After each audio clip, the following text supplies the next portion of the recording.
Let's now talk about lines of action, right? What are lines of action? You may or may not have heard of what lines of action are. We're going to look at it, we're going to dissect it. And I'm going to use this baseball kid photo again, just to illustrate the point here. So really, you get a primary line of action and a secondary line of action in your characters, or secondary lines of action, mind you.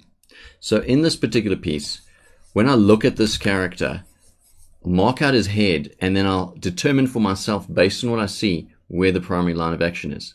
And the primary line of action is the line that really describes and kind of summarizes the overall movement of that particular pose, right? So the primary line of action is just the line that shows that overall movement, that overall directional movement. And the line of action generally takes shape as some kind of C-curve. So it could be very kind of short C-curves or really bent C-curves, or some kind of S-curves where you have these types of shapes happening, kind of little ones and big ones or something like that. And they really summarize and kind of categorize into the overarching story really of the total movement of the entire body, right? So the line of action really, it shows the line of action in the form, right? The line of action in the form. It doesn't have any particularly clear directionality to it, other than in this instance kind of shows his weighting kind of moving there, but really it's just the line of action running from the head through the form. Not to be confused with the center line, not to be confused with the spinal line, right? The line of action is a gestural line. It doesn't really exist per se, but it's something that we're using. We want to see in the form of the general directional movement of the form. And this main line that runs through the form is the primary line of action, right? The primary line of action.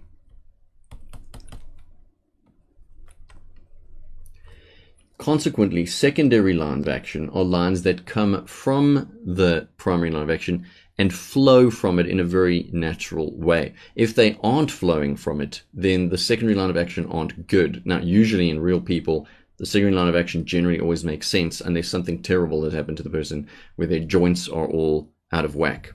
But nevertheless, let's draw in some secondary lines of action here, which really follow the opposing curves theory.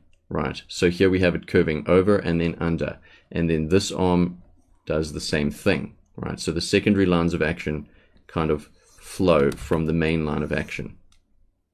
And this leg here, the nearest leg, really follows in step with the primary line of action. And so these blue lines represent the secondary lines of action, which really, I've overcomplicated them here a little bit, but really they show the overall summary of the movement in the limbs, right? The limbs and the head and legs. So we can also simplify them more if you're not in an opposing curves mindset or you really want to just draw it out quickly.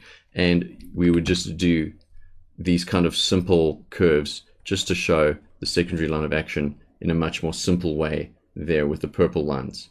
But since we know opposing curves theory, we might as well just use it to help us build those secondary lines of action.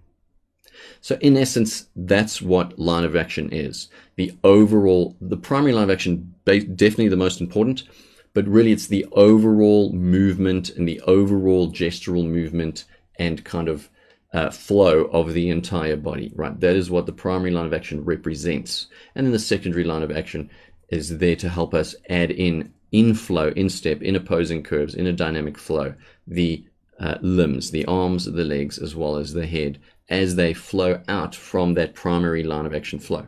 And why do we learn this? Because this is the very best way to start off capturing the gesture of a reference or of a real person very quickly when we're trying to learn more about the forms. We will start with the line of action. Nevertheless, we'll get to those demos. Let's move on to the next lesson.